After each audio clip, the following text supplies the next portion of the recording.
All right.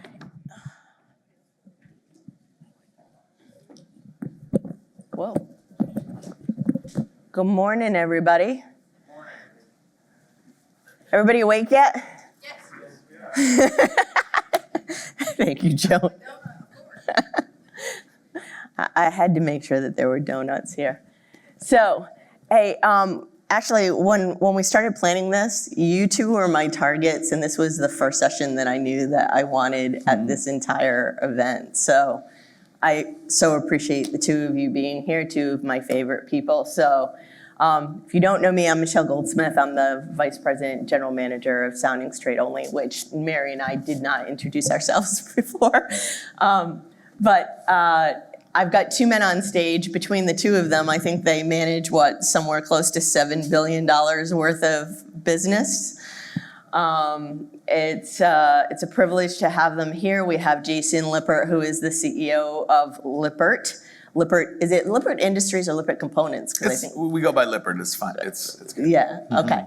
And then Bill Yergin, who you met in the last session, who's the CEO of CorrectCraft. And I can't think of two better men to talk about culture. And my job today is to kind of prompt them and then get out of the way.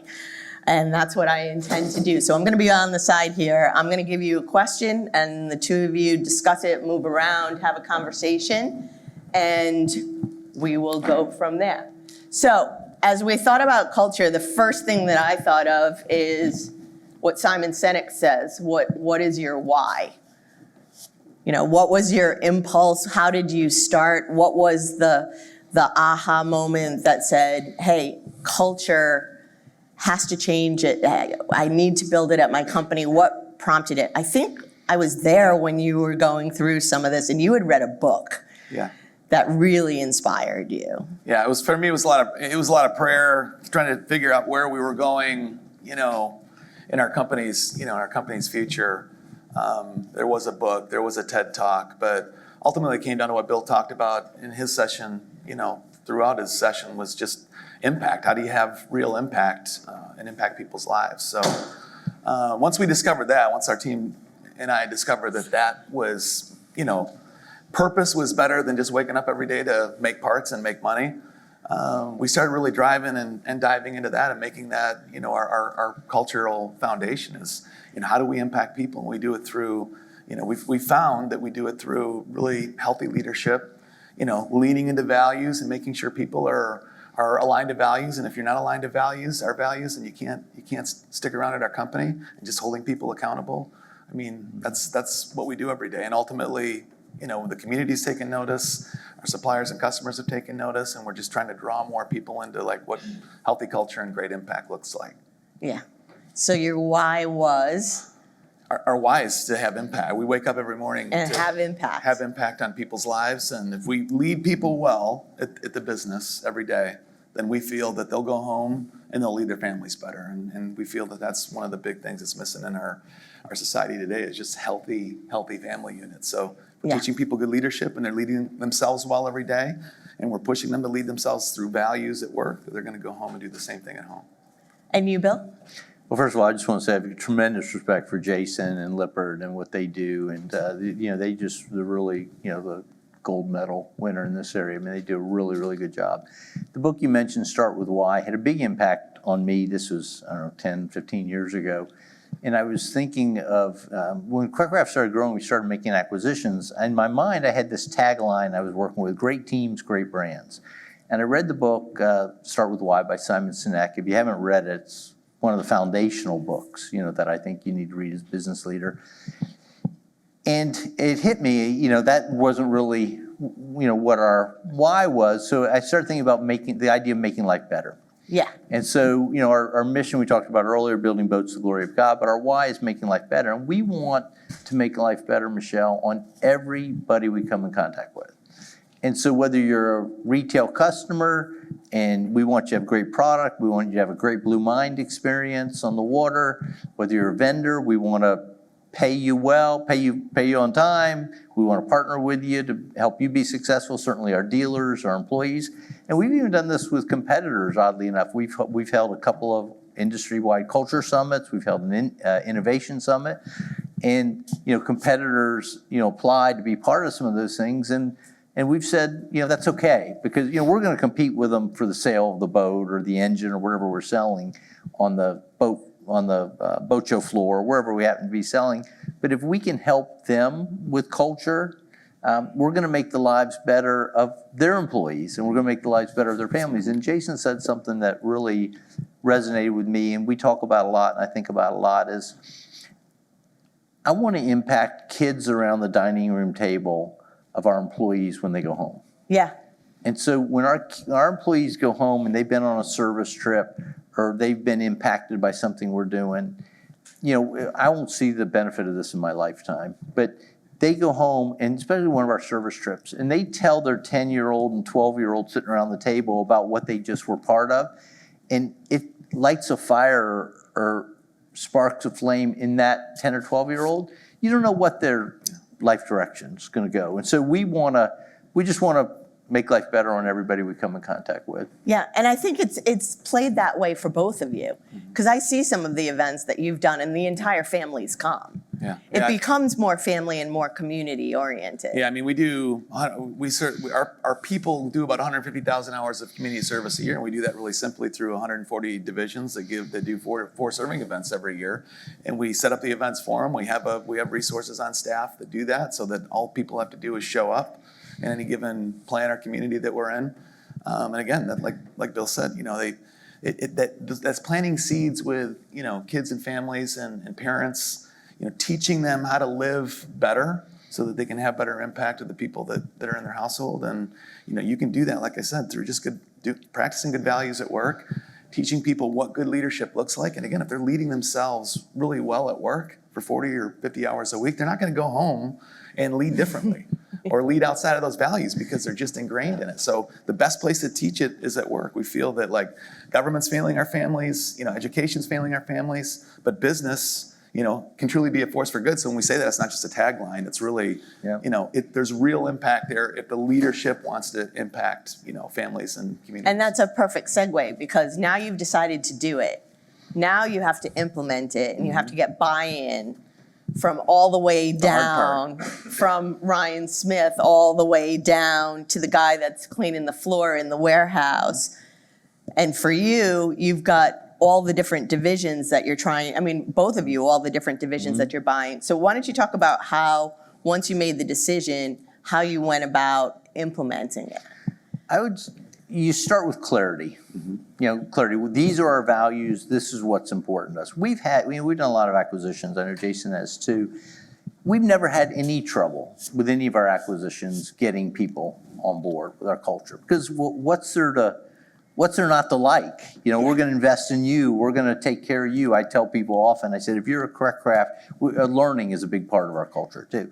So I tell people often, I say, if you're a Correct Craft employee and you're not learning, it's because you've chosen not to learn. Yeah. Because so there's not, and so creating a lot of clarity around what's important to us, and then modeling that, because people will always pay more attention to what you do than what you say.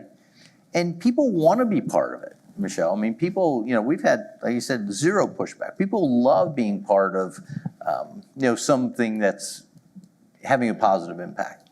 Yeah, but you can't tell me that there weren't some skeptics. Well, there's always, that it wasn't a little, there's always too woo-woo for them. No, there's always skeptics, of course. But that's why you have to model it. You have to live it out and stay very clear what your values are and live it out. And people come on board. We've had no trouble. Day one, we go in an acquisition. I always show up day one and with our new company, and I talk to our employees, and we'll share. We normally do a lunch, and we say a blessing over the lunch. And that's just part of our culture. And so people will come up to me and they'll say, I've been working for 40 years. I've never been at a luncheon where they said a blessing. No, it's not always about faith, but it's just that's just part of our values. And so, and people are like, sometimes they'll be look at you a little askew, but as long as you model it and you live it out and you're consistent, they're going to come on board. It's the execution of values is clearly the hardest thing when it comes to culture. You cannot have, a real culture that's meaningful and that's impacting people if you don't follow your values and hold people accountable. So that execution of the values is most important. I've never been in a company that didn't have values on the wall. It's the execution and making sure that people are being held accountable day in and day out.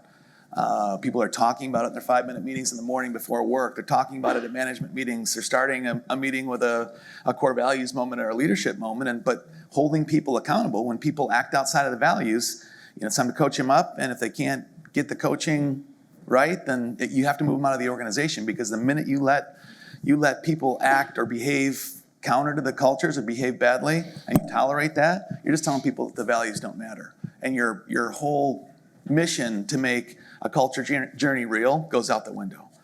So to me, the execution and the accountability is the most important thing. Everybody has values, but I would say 80% of them don't work in most companies. And I know, because I do listening sessions every week with hundreds and hundreds of our team members, and they tell me they come from places that they put the values on the wall and they talk about them, and they might hold a couple people accountable, but they don't hold everybody accountable.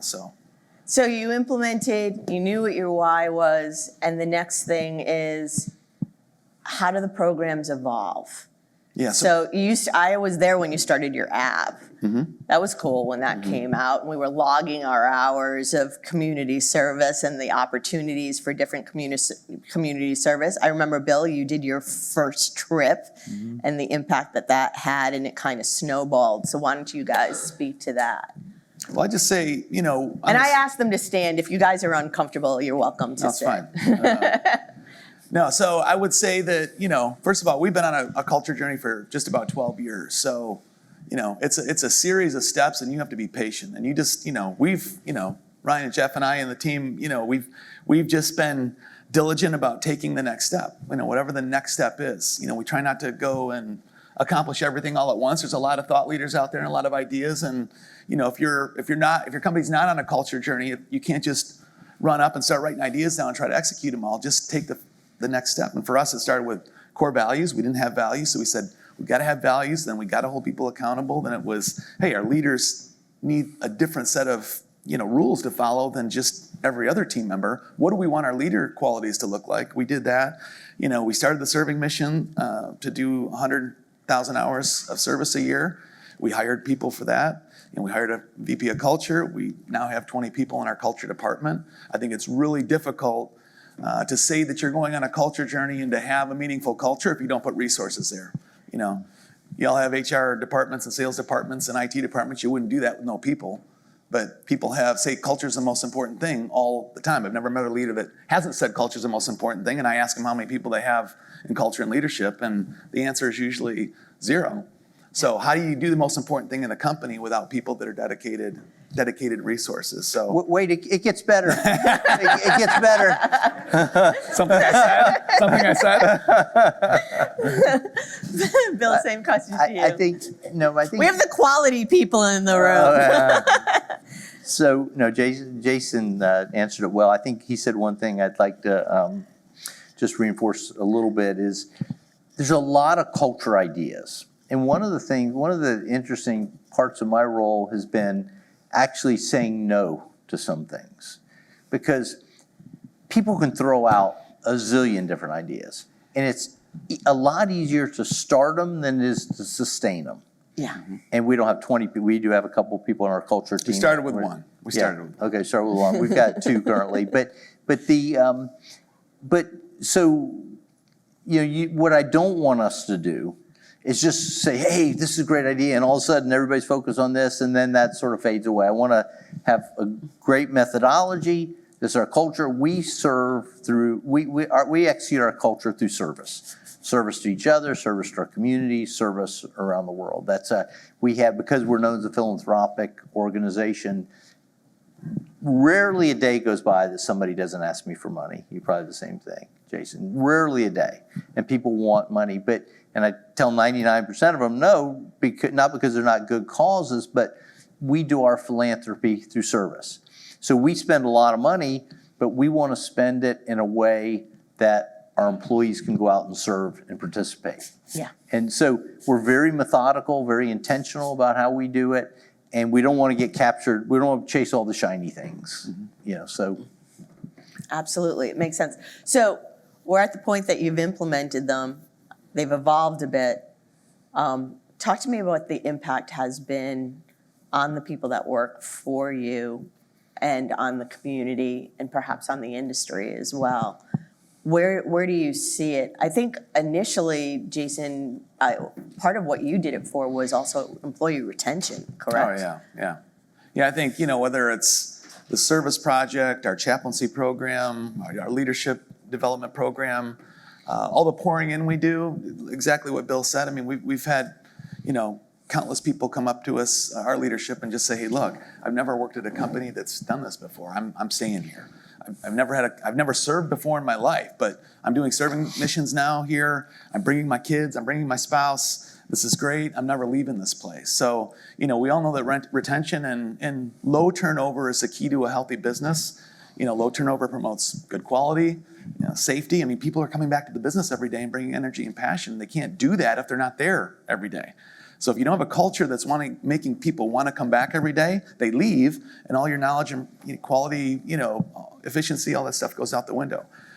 So for me, that's some of the impact. But we're out there trying to make sure other people see the message and see what we're doing. We do red carpet rollouts where we have, we had 60 people in from different companies, some competitors, some suppliers, some customers, some people that had just seen us on social media, and we just teach them about what we're doing because they see things and they want to know how to execute it. So, the teaching part is where the ripple comes in. I mean, we've got 13,000 people. We've done 75 acquisitions since my tenure here, and we touch a lot of people, but we can touch a whole lot more people if we teach other companies to do the same thing. That ripple gets a lot bigger, and we have a lot more impact and employees' lives and their families ultimately, and then the communities that they touch and surround. So to me, that's the holy grail, is getting this out to other people. Once that light bulb goes on and they start that culture journey and they start taking steps, the light bulb never turns off. Nobody ever wants to go back and treating people poorly or not doing as good a job as you can.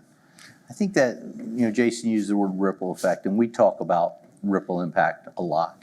And one of the things that we found is when we go into a community, we can change not only the organization we're going to serve, we can change the entire community. And sometimes people will even ask me, they'll say, why do you do a service trip and send out a press release on it? You're just trying to pat yourself on the back. It has nothing to do with that. We know that we have the ability to inspire others to do the same thing. Yeah. So a couple of just really quick examples. 2 years ago, we went to Monticello, Arkansas. We have a factory there. And we basically bring 100 employees to a town, and we served in a shelter for abused women and 2 orphanages in that community.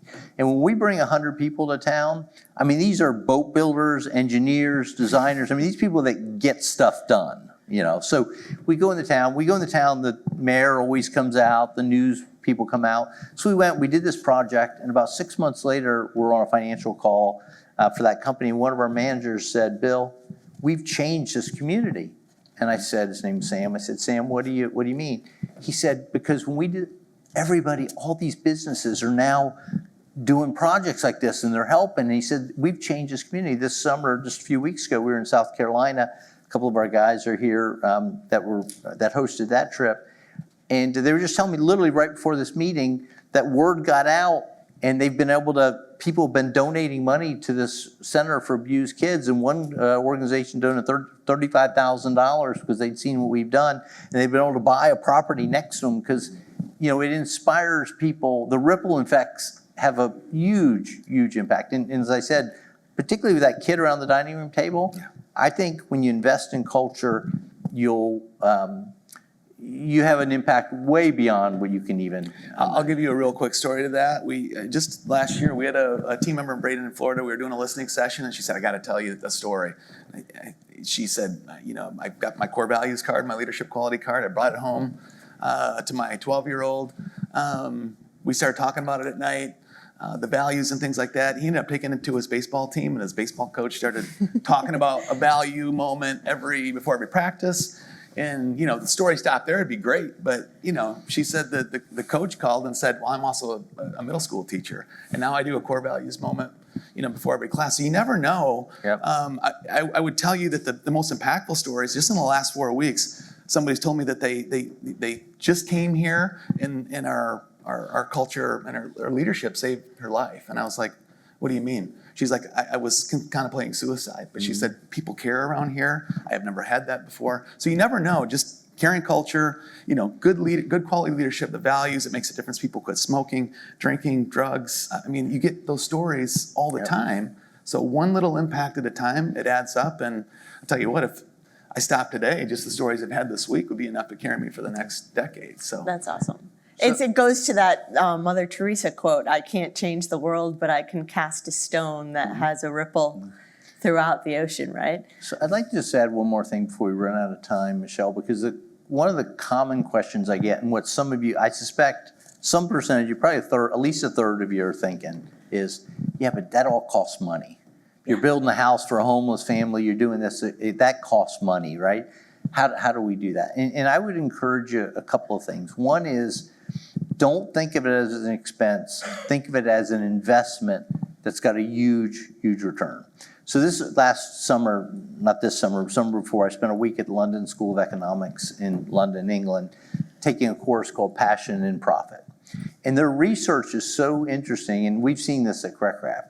When you invest in culture, not only are you having all these impacts that Jason and I have been talking about on people and communities, but it actually drives better financial results for your organization. So companies that have purpose and they invest in culture, because of the way that it energizes their team and the way that it has an impact on their organization and the people they deal with, they actually have better financial results. So it doesn't cost you anything. But, and this is really, really important, if you invest in culture to get the financial results, it doesn't work.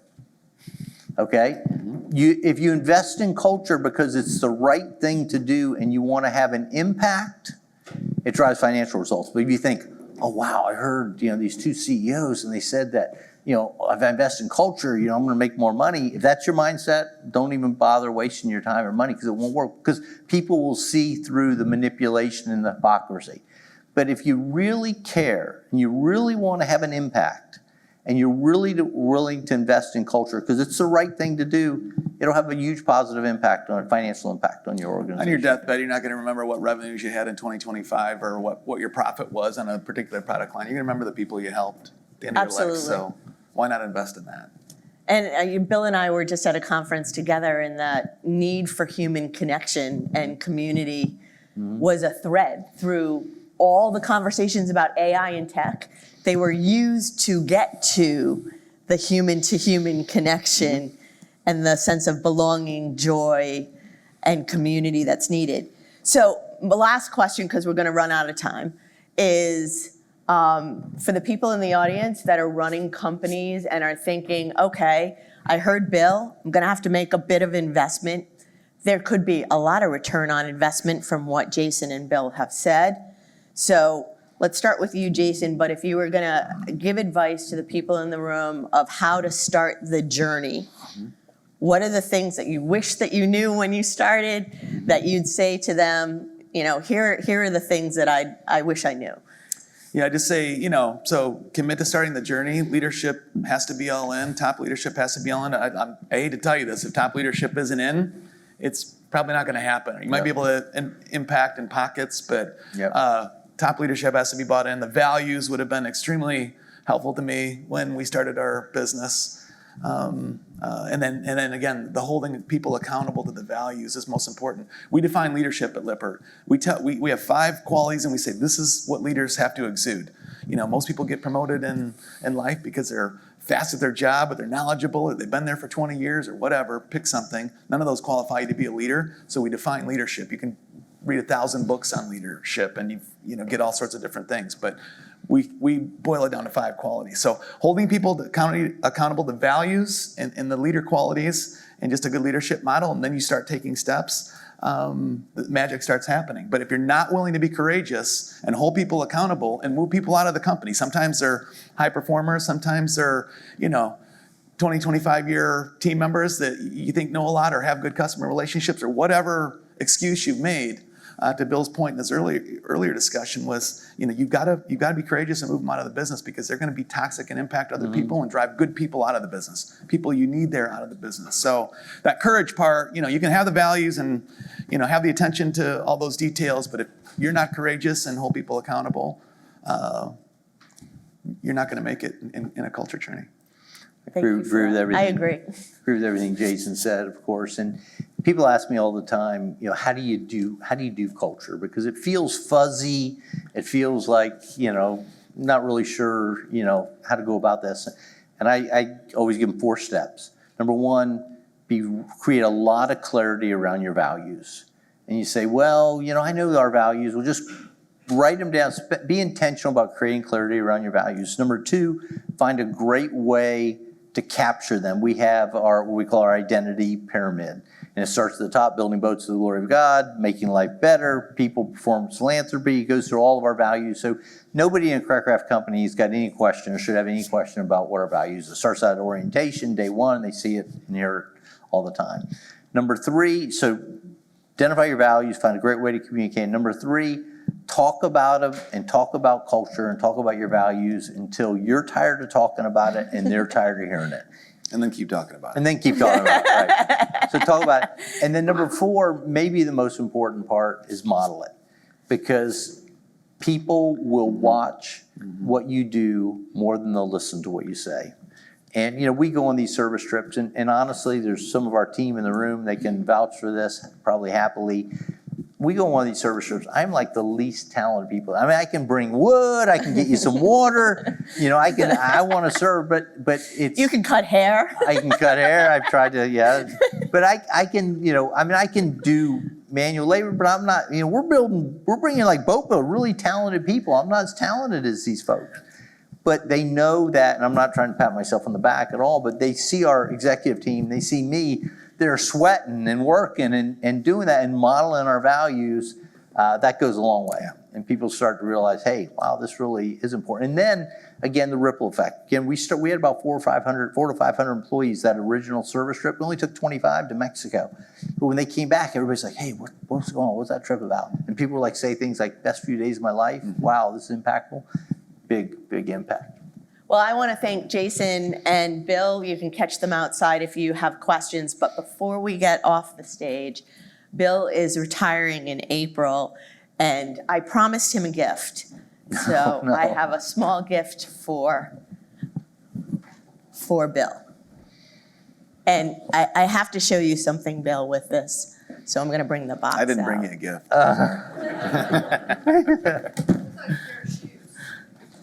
Oh, those. It's Why does actually made in South Africa. this make me nervous? But I opened, this is what you call fun. I opened the box today not knowing this, and when I opened the box, it said, Go outside. That's and pretty play. cool. Oh, wow. go outside and play. That's right. Good. So that is for you, and thank you for all that you Thank do. you very much. Jason, thank you for being here. Thank you all for being here. There's coffee outside. I just want to say, I'll do you one better. If you don't have to go through Michelle to get to us, you can find me on LinkedIn. Same here. Our mission is to help people get it, and the quicker you can get to us, and we'll put you with our team and help out any way Same we can. thing. LinkedIn, easiest way to cut. And I have one other thing for you. So thank you, guys. Thank you. Thanks. Yeah, hey, good job. Much respect. I love hanging out Much with you. respect. Same.